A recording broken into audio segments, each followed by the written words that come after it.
the Executive Director of Marijuana Justice. Thanks so much for being here with CannaHour. We will get started in just a couple minutes. We're waiting for some folks to join us. And we're really excited to give you some updates. I know we've moved this day. Normally we do it on Saturday, but we are here today on Friday to give you some updates before we go into the weekend. GA is over, so it's a real journey of what's next, going to the governor's office or governor's desk, and we will talk a little bit more about that in just a moment. Thank you so much for joining us, and if you have any questions throughout this, you can definitely just drop it in the chat. You can drop it in the Facebook chat, and our folks will put it in. And you can always email us and email me at chelsea@marijuanajustice.org. So before we get started with our guest today, I do want to go over just what's going on in Virginia legislation, what happened this past week, last week, and really just chat about what's next. I'm going to wait maybe 30 more seconds and we will get started.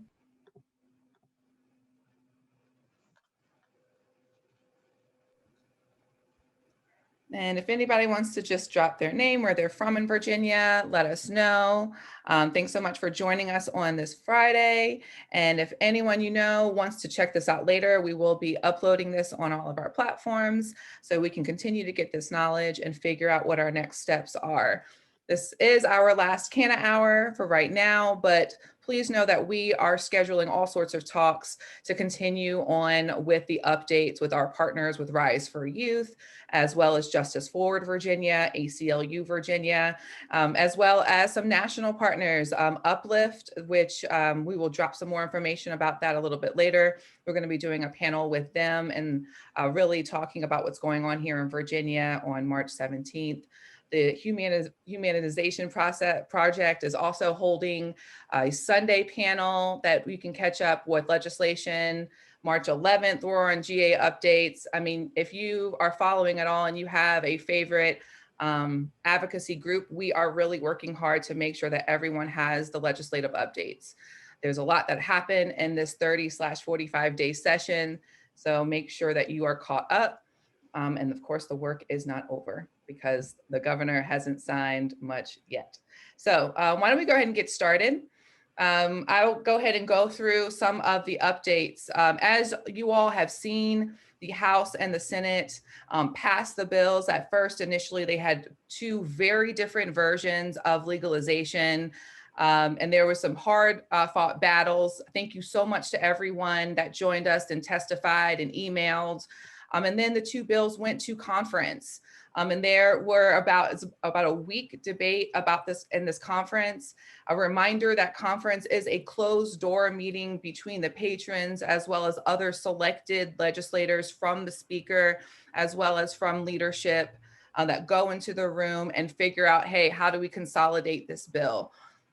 There was so much happening in this 500-page bill, but I want everyone to know that the big parts that are important is that the only things that were actually decided in this quote unquote legalization bill is that Virginia will start creating the Virginia Cannabis Control Authority. We have also enacted an ability for folks to start to apply for licenses in 2023. So what that means is the industry is now figuring out how they are going to participate within the commercialized market. The question that we still have is, what does that mean for Virginians? What will that mean for the policing around marijuana? What will that mean for us traveling with marijuana? What will that mean for enforcement until 2024, when we expect to be able to buy cannabis in a dispensary? So what a lot of the questions that we've been having is, well, why in the world does the industry know more about the future with legalization than the people do? For 2 years now, we've been advocating for a repeal of the prohibition of simple possession up to at least 1 ounce. If you remember in Virginia, up to half of an ounce it was a felony until this past July of 2020. And that means that many people right now are still feeling the collateral consequences of these convictions. And across the Commonwealth, Black people were impacted 4 times the rate as white people with these convictions and these arrests. And what we have seen even since July, that these disparities are continuing even with our decrim. Our decrim does not mean that it is legal. It means that we are still continuing to see the cases come about. And when we FOIA'd the information, what we saw is that the same disparity rate is happening. Over 50% of the people with marijuana possession cases still up through January, over half of them were Black. What we're really trying to get to people's attention right now is with the legislators' decision to wait until 2024 to not only start allowing the purchase of cannabis, but also not creating these benefits and these reliefs from law enforcement, is that we are continuing to capture people in the system of injustice. As we look at legalization in 2024, the proposal that we will have to come back and vote on next year, because that's what the legislators told us. They said, hey, we're going to make all the decisions for the industry. Constituents, we need you to come back next year and do this all over again. We'll listen to your voices then. There were not one minute of debate about this repeal in the House. There was not 1 minute of debate about the reinvestment funds. I mean, not literally 1 second of debate. And so they pushed a lot of the priorities that went towards racial equity and reinvestment and said, let's just come back to that next year and let's figure out what's best for the industry. And I just want to remind everyone that in 2019, Virginia did score #1 in best in business, and we are 50th for worker protections. And that is a reflection of how we are legislating our criminal justice, as well as what that will look like in our industry, right? And we have to understand that with this type of value system, what will that look like within our industry? So we are still working to actually influence the governor. If you looked at and watched the votes on the floor when the conference bill came about, you will see particularly that on the House side, there were several progressive and Black legislators that sat out the vote. They gave great floor speeches. I will definitely lift Delegate Sia Price, who was quoted, who was saying that she is deeply disturbed that we are putting industry before people, and that we are putting business before justice, and that we are still telling the people that are within the jails and the prisons and people that need their sentences redone and the people that need to be released, we're telling them, hey, just come back next year. We'll come back next year. And so we are continuing to work with the legislators to talk to the governor about, hey, there are real options here that we could take right now. Just to also remind everyone that a big conversation is that this is the governor's last term. In Virginia, you can't come up for consecutive terms. You can be reelected, as we are seeing Terry McAuliffe come in and try and do this year, but that's for a conversation for another day. But Governor Ralph Northam really wants to end his term on a win of racial justice. It has not left the minds of many Virginians what happened 2 years ago around his medical school yearbook, in our Black History Month, and the promise of reconciliation and reinvestment and the end of Jim Crow. And this is an opportunity to say, hey, how are you going to leave the racial justice advocates on your last term when you sign this bill? And legalization is very much that. It is a racial justice issue, it's an equity issue, and it is an urgency issue. Those are pretty much these things on the criminal justice side. I will also say that we had some wins on the industry side. I want to give a big thank you to the House legislators that worked really hard in the subcommittee, ABC Rehab Committee, within the industry regulations. A big win that we were really able to talk about was a compromise with vertical integration, and being able to say that we are going to ban vertical integration except for the medicinal industry, allowing them to still operate. with some guardrails, as well as within that vertical integration, paying a $1 million fee that will go directly into the social equity incubator. And that those funds will be used for social equity operators for 0 to low interest loans to be able to go with their business. So we're really excited about that. That was something, again, that came out of the JLARC report that Marijuana Justice and ACLU pushed for in 2020. We had a legalization study done for this reason. We knew that this was coming, and we knew that the legislators would need this type of data and material that was produced by an agency that they trust, like JLARC. It's an independent legislative body, bipartisan, all of that, very independent. I love those folks over there, by the way. If you ever have any questions about legislation, hit up one of the JLARC folks. They're always willing to help. And so we were really able to push that. On the floor, I will say that Senator Eben mentioned micro licenses. I'm excited to talk to our guest a little bit about what they're doing in micro licenses in New Jersey. On the floor, Senator Evans reported out that micro licenses were included, and the medias were included. And I will say, as of right now, y'all, I have not found it in the language. It has been a long 45 days, so we're still looking. We're talking to legislators about it, but as many of you know, don't get excited until we see it in the language, right? So we're going to continue to talk to folks about that.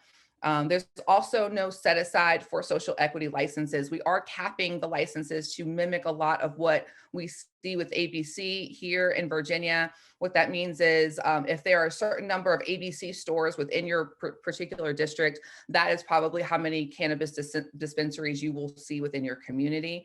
But with that capped license structure, our question is, well, how many social equity licenses will there be? As well as this is when our advocacy came in for the micro business structure to also be included as a tier within the licensing.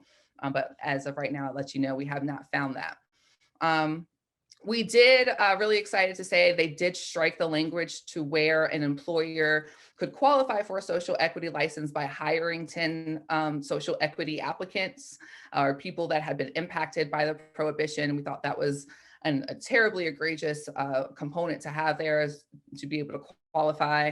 And a lot of advocates all across the nation were saying, hey, if you saw that language, please get rid of it. So we were excited that that was able to happen. But those are some of the things that came out of the legislation. Again, the only thing we really know for sure is that business is going to get started, and that we have to come back to see what our enforcement means, what our actual legalization means, and what our liberation from incarceration means. So if you are paying attention and know, we are putting out a lot of calls to actions. On Monday, Tuesday, next week, you'll see even more. So please, please, please stay tuned to see how you can have your voice heard, because Governor Northam should change this. And we shouldn't go into a third year asking for legalization and what that looks like, so that we can feel the relief of these racial disparities. I'm going to take a quick sip of this water because I've been talking a whole lot, and I am going to welcome our guest, Jessica Gonzalez. Hello. Hello, how are you doing? Good, good. So happy to be here. Thank you for asking me to be on. Yes. Stay hydrated, girl. Please, I need a second. So Jessica, I have to tell folks a little bit about how I even came about finding your voice and your work. You know, for a lot of folks that are looking to advocate around marijuana, and I actually get questions a lot from people in the South. It's like, how do you learn? How do you get into this? And, you know, you really find people that are having these conversations and talking about it. And I found Jessica on Instagram, and she was able to be connected to so many other people and folks that I was following, particularly, I think it was CannaHour I was following, and they put out this call about New Jersey and what was happening. And I was like, you know, what in the world? And it led me right back to Jessica and following the work that you'd been doing, the legislation. So very quickly, just tell us a little bit about your work and how did you get involved in this cannabis space?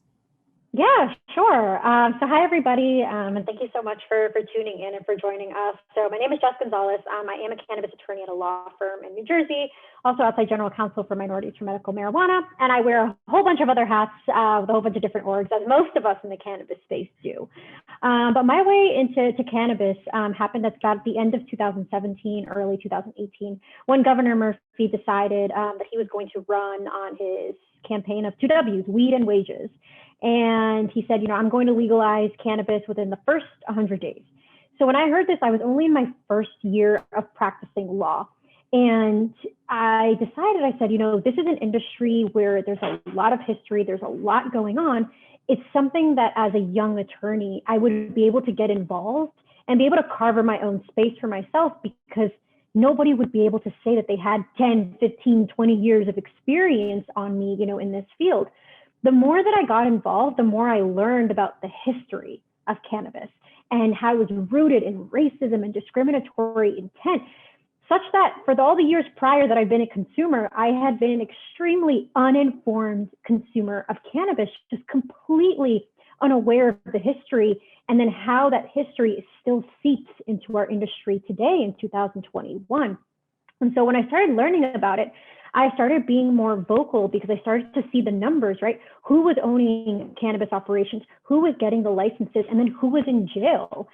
And I saw the disparity in those numbers, such that I felt a responsibility, both as an immigrant woman, as a female, to be able to speak up for a lot of those folks who didn't have the voice, or who didn't have the more kind of legal acumen that I did and the know-how. And so the way, that I got into advocacy was just by spotting certain issues when things were developing in New Jersey. And I think, when we are states who are newly legalizing, we have the advantage of being able to look to other states to see what went wrong, what went right, and then be able to educate our legislators on those exact same topics, right? And so that's exactly what I did. And I think, when you're in the cannabis space, you're not limited to one state.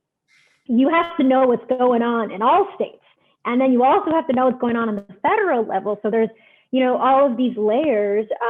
But, that's how I really started to get involved. And I was working in intellectual property at the time at a law firm.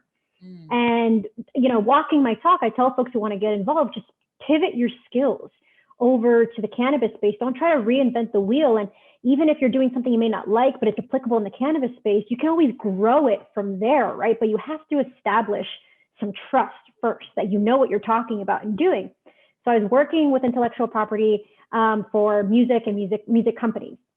And I pivoted over because I started to go to different events, and I started to see like all these cool logos and designs and packages. And I would ask them, how are you protecting it? And they would say, oh, well, I own the LLC, or it's my Instagram handle, or this. And what I realized was a huge disconnect. And I kept hearing lawyers give really bad information, basically saying, oh, because you have weed or cannabis in the name, you can't get any IP protection. And so I realized that this was wrong. So I educated myself immensely, a ton of self-education, thousands of dollars worth in investments, in going to events, paying people to speak to me, and such that then my practice grew from there. It went from intellectual property to business to compliance. And then when I had enough tools to be able to advocate because I knew enough, then I felt comfortable going in front of municipalities and going in front of the state and being able to analyze, that policy. But it's because I became familiar with the cannabis industry itself before I really started to, fight for what I was asking for. You have to know what you're asking for, right? You have to know the implications of it. But the good thing is, even if you're not involved, you can see all the mistakes of other states and bring that forth. I really appreciate you saying that, because I get asked all the time of how do I get involved? And I was like, well, what are your skills? And that's really the first, response is being able to recognize what we are already good at and translate that and transfer that. Also, please understanding, not only just knowing what's happening in other states, but building relationships in other states so that it can be a connection, as well as building in coalition, solidarity, and sharing information that works that way. And very particularly, if folks have been following what we've been doing in Virginia, is that we've been lifting a lot of what you all have been doing in New Jersey. And just this past week, after passing the legalization bill, finally, it seems like right. Yeah, it definitely took a while. So thank you so much for that answer. I hope everyone hears that this is really a new space, time to make it your own. And I know Marijuana Justice, we are really excited about pointing people to different spaces. A lot of folks are coming to us right now. We cannot do everything, but we want to be able to be a liaison for folks. And I think it was really important, Chelsea, with your story of how, you reached out to me, because, I'm sure me and you get hit up constantly by a whole bunch of people right all over, the country. But if you're helping yourself, right, and if you are doing something, for your community, people are going to want to help you out, right? And so, when you reached out to me, Chelsea, like I looked in, I was like, oh my God, you are doing, just a ton of amazing work that no hesitation. Absolutely. I'm going to get on the phone call with you and, see how I can assist. So I think it's important for folks who want to get involved is don't expect people to just, be there, just be willing to help out if you're not helping yourself out first. Thank you for that. That's real true. You got to be doing the work, y'all. I mean, it's the truth too. I do the same thing to see what you're involved in. I ask those questions, and it's also just a respect too of our capacity. Let's be real honest here. Like, to bring some humanity to us, right? And especially as women of color. I mean, this is a real piece of just understanding where we are. So thank you for bringing that up. You all how long has it been? All the days are running behind. I'm still in GA time, so I don't really know what day it is. So when did you all pass this big piece of legislation? When did it finally happen? It happened February 22nd. February 22nd. Okay, well, congratulations. Yes, it's good stuff. Good stuff. It's not perfect, by any means. And what I always have to, let folks know is, like some folks are like, oh, this is really not a time to, to celebrate. But if you think about it, this is a culmination of a lot of years of work of different advocates and patients and different organizations that, yes, is this bill perfect? Absolutely not. Is the implementation going to be slightly disastrous? Absolutely, right? But it's at least a starting point. And so it's one thing that you just really can't let perfect be the enemy of the good, because at least now we have a foundation to build upon. It's important, right, that we're not talking in hypotheticals or theoreticals, but that we're talking about something that, we have a foundation and we can build upon it. Because it's there, as opposed to you telling folks like, oh, I wish this would happen. Now this has happened. Now, how do we make it better? Right. No, definitely. And that's really where we are too. And the perfect being the enemy of good is one of those lines we hear a lot in politics, y'all. But it's something that we really have to be able to find that gray area to, one, stay sane, and number two, to keep moving forward with the work. And as we say and talk about that, I will just say again, our big stance right now is to make sure that the folks that have been impacted to do that. So we are really pushing, some parts of this to be close to perfect, and other places we know that they can't, right? What are some of the biggest, what are some wins that you are really excited about? Let's start there. Yeah. So one of the first things that I'm really, excited for that is part of our adult use legalization is the fact that it's contemplated the creation, what's called the Office of Minority, Women, and Disabled Veterans Cannabis Development. I hate the name, but it's basically the office that is designated to make sure that all of these percentage allocations that we have for minorities and women and disabled veterans are being met. This is the office that is obligated to provide education, that is obligated to look for loans and funding and working with municipalities. In other states, sometimes they call it, Office, of Justice or Reinvestment or Community Reinvestment. That's kind of what this office is supposed to do. So the fact that it is statutorily enacted and contemplated, and that it's going to need to be staffed, and that a lot of these kind of social equity programs have to go through this office, gives me a bit of confidence that we at least have not just a commission, but we have an office dedicated to these, demographics that have been, disproportionately impacted. So that's one thing that I really do like. The next thing that I like is the fact that we do have micro licenses, right, which you mentioned. Now, if anybody about 2 or 3 months ago would have asked me about micro licenses, I would have been like, absolutely not, like, do not go for it. The reason why is New Jersey mirrored Massachusetts's micro license model, but they added a lot of restrictions to it, right? It was like, 100% New Jersey ownership, a certain square footage, 2,500 square feet, no more than a certain amount of, dried cannabis that you can have, per month. And then you could never sell it or you can't transfer your license. Mm-hmm. So when I saw this model, I took it to folks in other legalized states and I asked them, could you operate at a profit at some point with this model? And for the most part, everybody said, no, it's extremely restrictive. So I took this information that I had from folks who are our current operators, and I went to legislators and I just advocated heavily. I said, we need to change this model. If you can't remove those restrictions, then at the very least, allow these micro licenses to convert to full scale licenses, because then that's what's going to encourage local entrepreneurship. If that was, I asked them, I said, what was the purpose of this micro license? To encourage local entrepreneurship. Fine, fantastic. I'm all for that. How is that supposed to happen when they have all of these restrictions and it doesn't actually, it's not compatible with the licensing requirements, right? And so they put forth all this language thinking like, yeah, this is going to be for full New Jersey folks and everything. But when you look at, okay, but you need to, every micro license has to have a level of experience, and you're asking for 100% New Jersey ownership. So where are these folks supposed to find experience if 100% of them have to be from New Jersey, who have lived there for the past 2 years?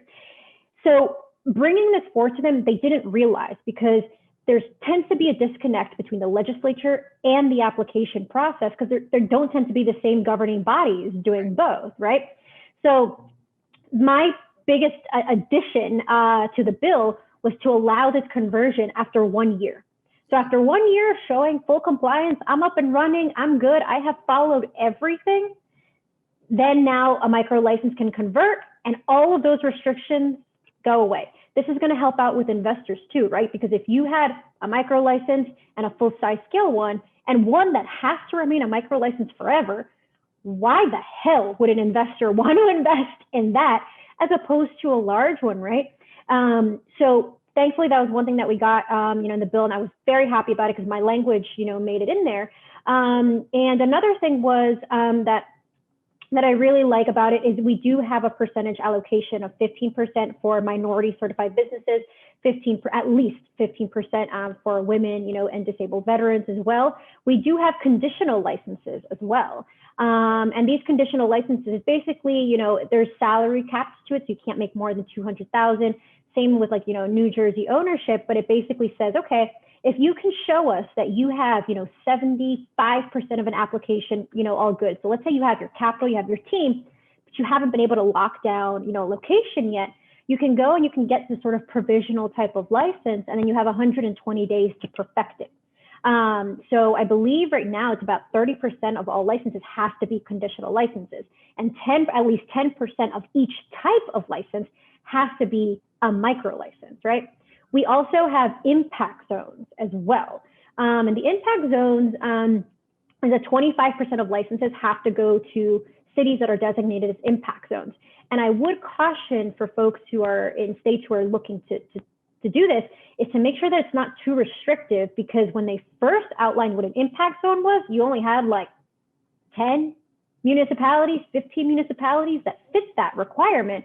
So make sure that you're not just getting the big towns, but the small towns, and that it's not just predicated on who has the highest cannabis arrests. Because here in New Jersey, Bergen County is the one with the highest cannabis arrests, and that is that's the wealthiest county, the most white county that we have, in New Jersey, and yet, they would have been able to be part of, what's called, an impact zone. And so we have to make sure that we're truly targeting the municipalities that were, affected by that.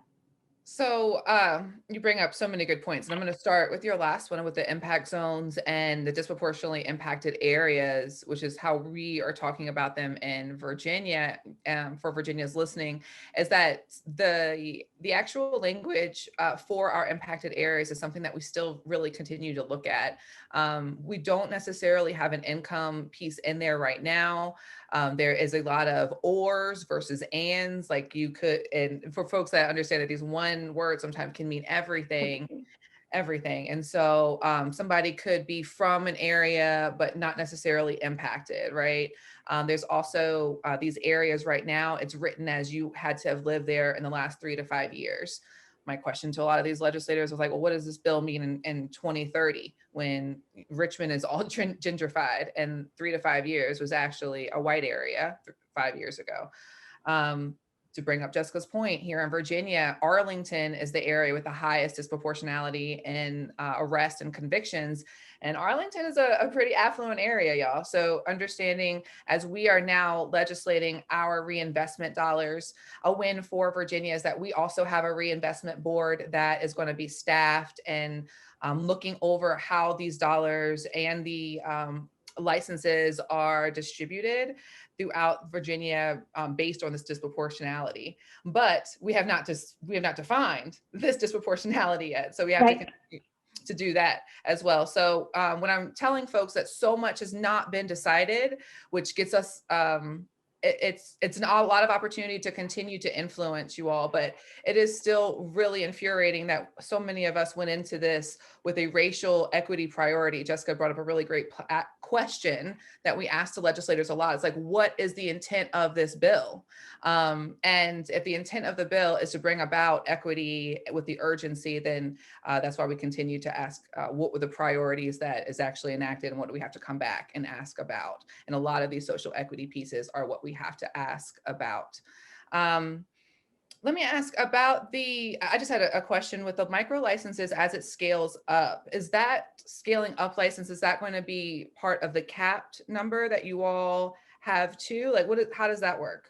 Right, yeah. So right now, the only cap that we have are on cultivation for the first 2 years. So we have 37, that's the number for 2 years, right? But that 37 already entails the current existing operators.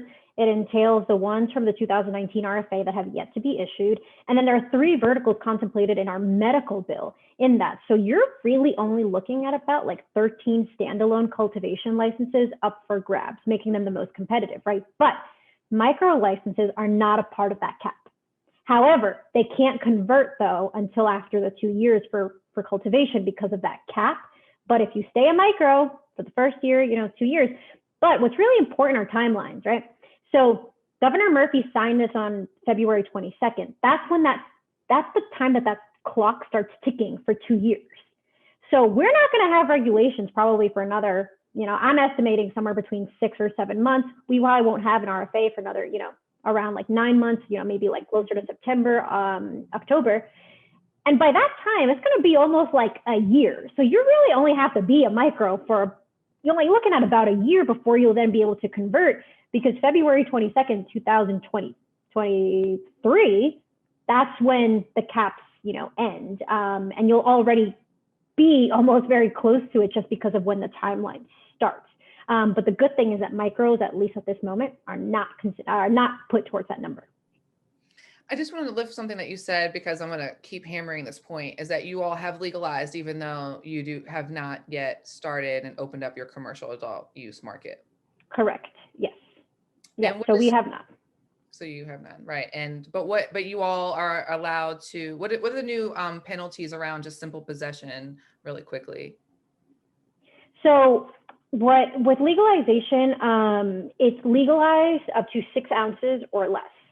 Right. And then the decriminalization bill has also just decriminalized 6 ounces or less. The reason why that's important, and which I hope no state ever gets into this issue, is the fact that New Jersey took 2 words and said, actually, cannabis is weed that you get from a dispensary and marijuana is weed that you get from a street, right? So they delineated these 2 terms. And I hope that no state ever does that, because it makes no fucking sense.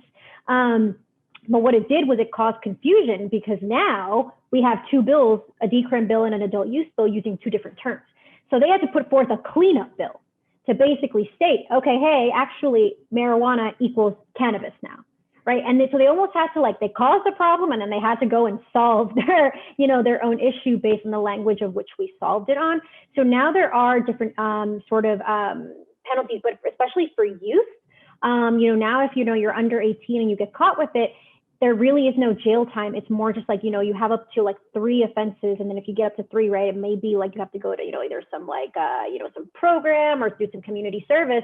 But now your parents have to, get involved. They'll have to, know what's going on. But at least there's really no jail time. And what's important also is that smell is no longer probable cause to search you, which is just absolutely major, right? Because that's always what police use to stop folks. So now that's going to be, eradicated. And I don't know off the top of my head the other penalties for hire, but sometimes when I talk to legacy dealers, right, who used to be against legalization, I'd be like, homie, like, this is going to be also good for you because now you're going to be protected if something ever happens. Right. If you're ever traveling with large quantities, these penalties are now kind of downgraded, right? They're still going to be there, but they're not going to be as heavy where it's going to be immediate jail time for no matter what, right? And so it also helps in that sense. Jessica, and again, I'm gonna keep beating this point, y'all. And this exact reason is why we are pushing for legalization right now. Someone right now could get a charge that is illegal for like 2 pounds, right? And because of our expungement laws, if they get it between now and 2024, they're going to have to then go through a sealing records process that they have to finish everything, pay off all of their fees, and then wait 10 years to even apply for that record sealing.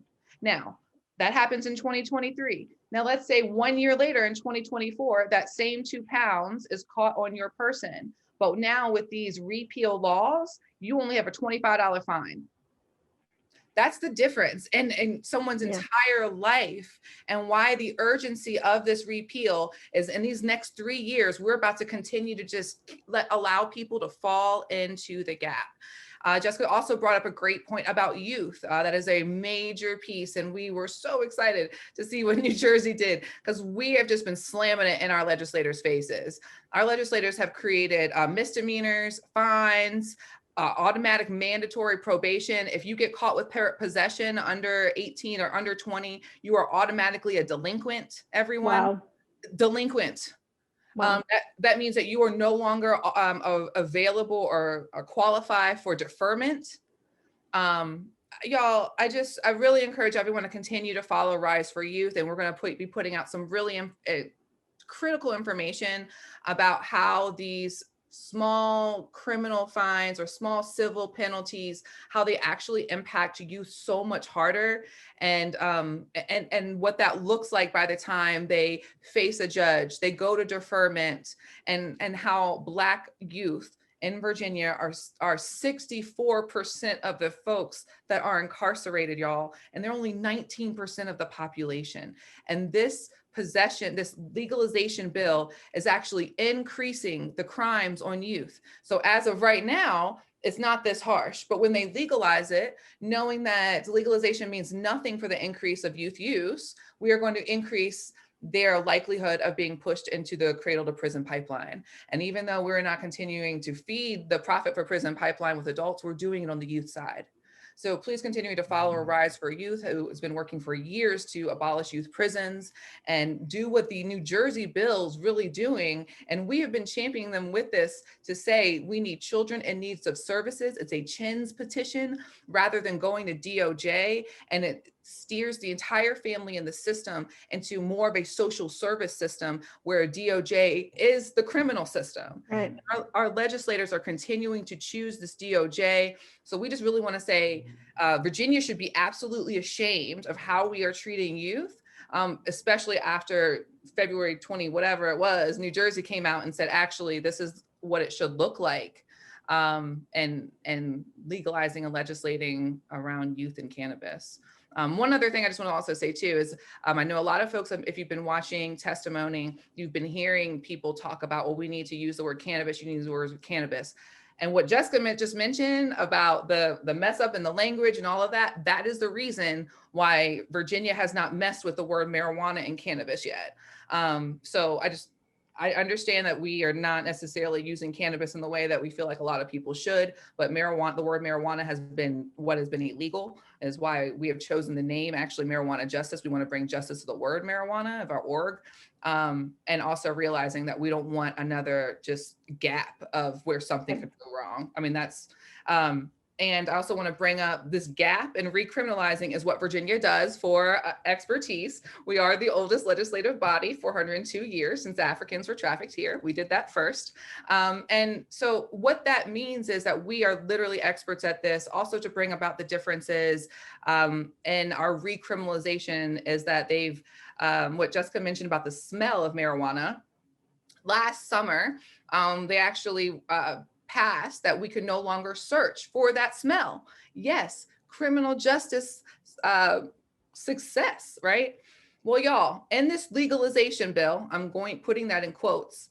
The reason why we've been yelling no new crimes is because since we worked so hard to get that out, thank you, Justice Ford, Virginia, and those public defenders who did that, what the legalization bill reads now is that all the officer has to say that they saw was remnants of an open substance on your floor, AKA green leafy substance. It could be grass, it could be kale. And so whatever they're doing is a recriminalization in order to use traffic stops, which is the #1 reason for police interaction in Virginia are traffic stops.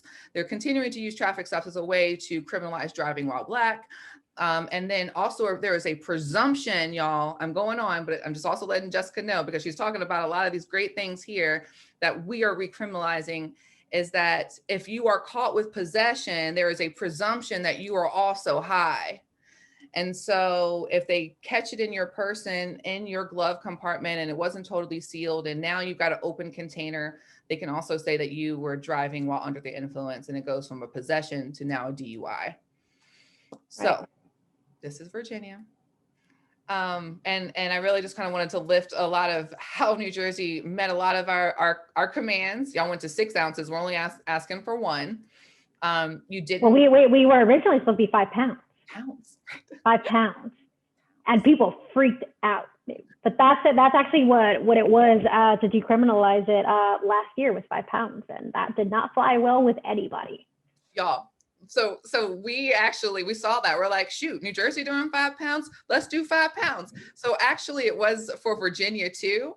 And then during the committee meetings, I don't know if anyone remember, but older white lady came on with a pound of oregano and a bag and showed it on the committee meeting and said, this is only 1. And y'all want to do this times 5, or I think I was 5 or 6.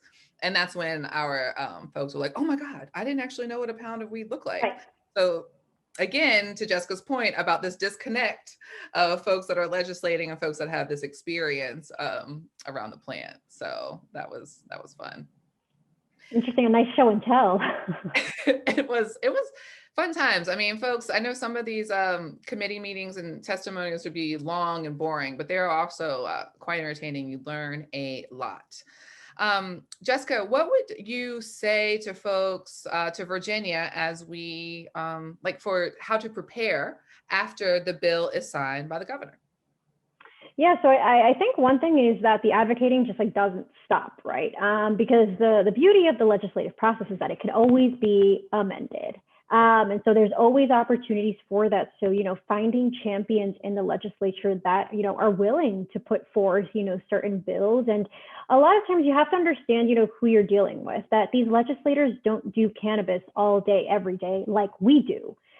They have about 100 different issues and cannabis is just one of them. So when you are speaking to them, please understand that you may just have to dumb it down to a very sort of, simple, persuasive way of talking to them so that they understand your point. And I think the other thing is, Chelsea, I think you've done a really great job of wrangling folks and making sure that there's a cohesive message because, in the beginning in New Jersey, what was happening is there were folks who had not been in the cannabis fight at all, right? And then all of a sudden, when cannabis starts popping, all these groups started coming in and started coming up with all this like social equity, talk and everything, such that now legislators are like, this is just noise to us now because we're getting very different messages. And so, one thing, I think Chelsea has shared with you, right, is we prepared a letter largely based off of my written testimony.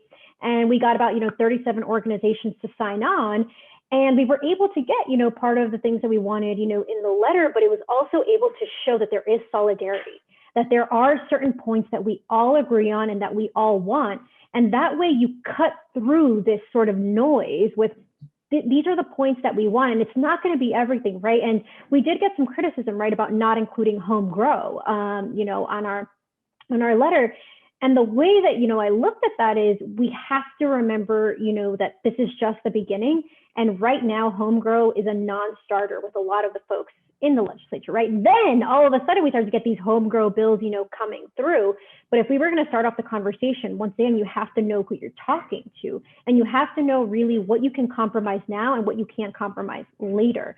And for us, it was, we need to get social equity, front and center, because if we can get this in, we can get our people, and we can show that this is a responsible industry, that this can be regulated, that it can be safe.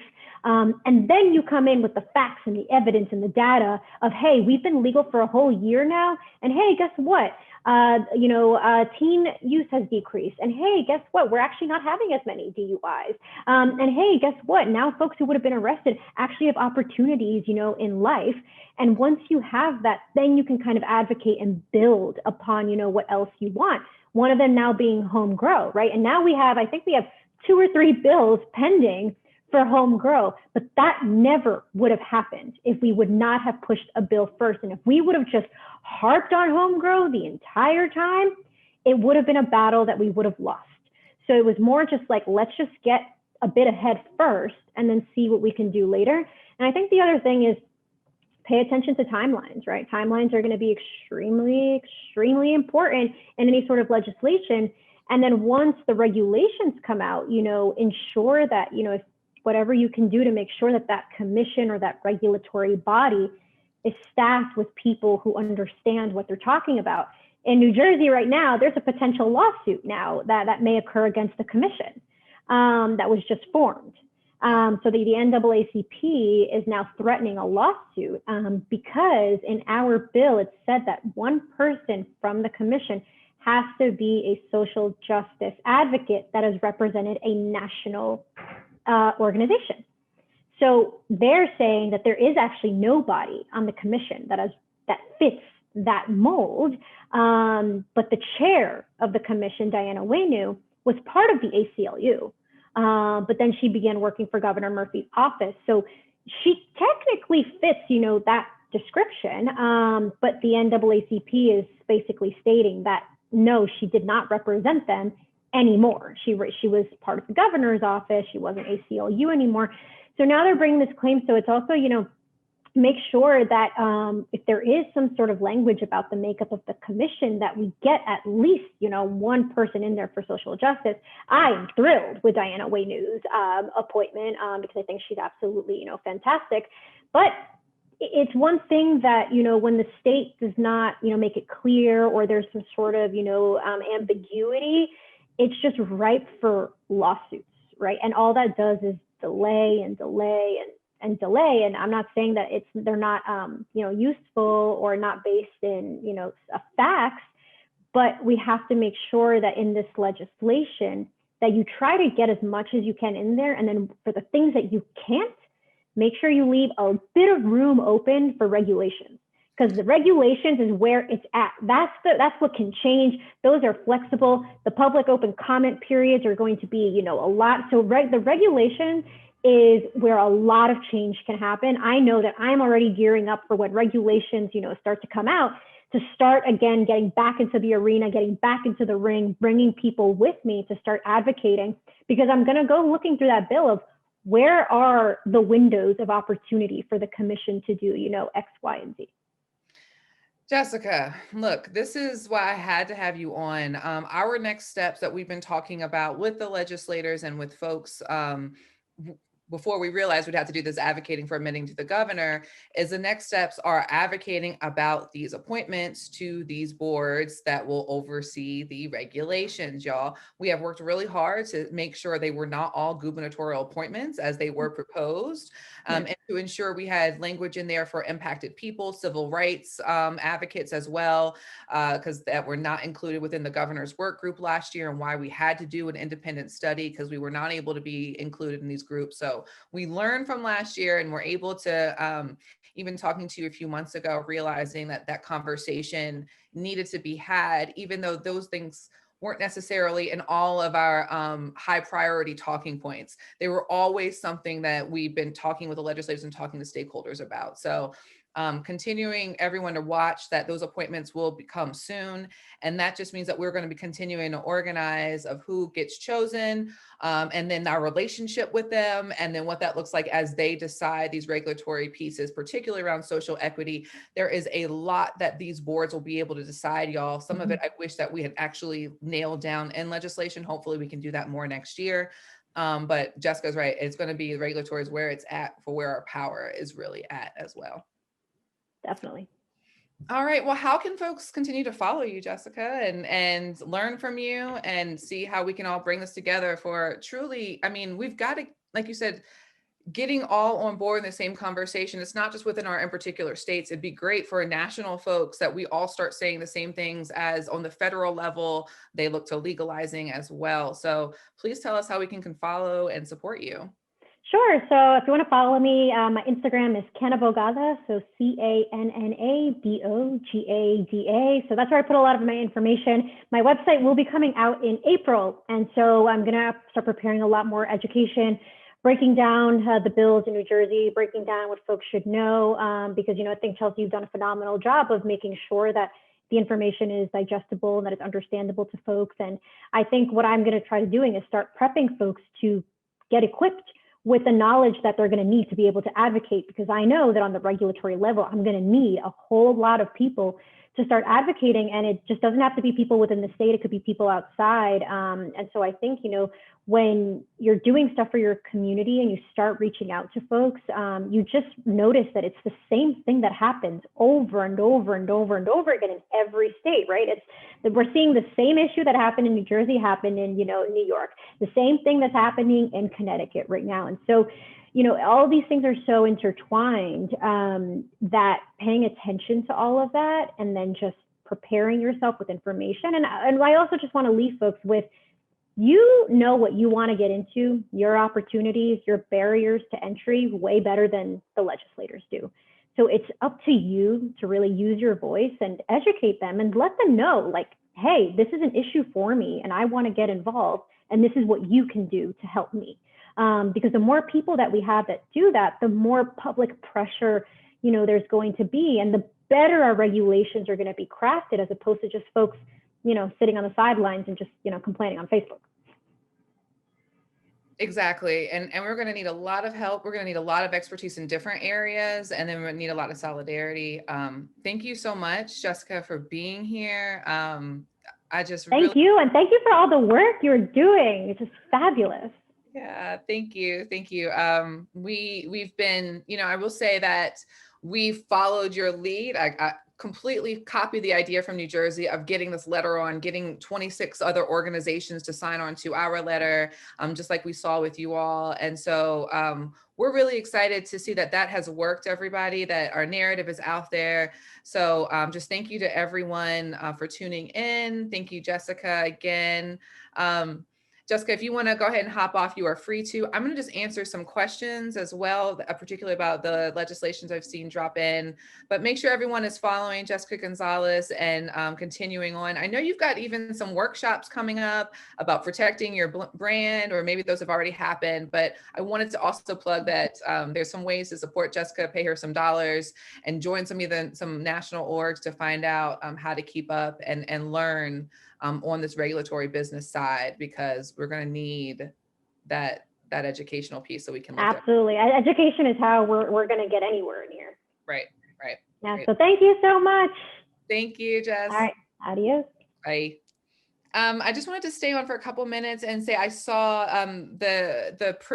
a question about preventing a loophole in the micro license to big industry. As I'll say right now, I have not been able to find out much details about the micro license language, but we do want it in there. And great question, Robert. We will be continuing to find out what that looks like. We did offer some language about micro licenses. So we'll be really going through that to ensure that's the equitable piece, that micro license means a lot to us. Also, there's a question on Facebook about that social equity is not tied to race. It's tied to other things. Over-policing is one. That is true. So there is a constitutional law that says that you cannot allocate procurement, businesses, things like that, licenses based on race. As a decision that actually came out of Richmond, Virginia. Way to go.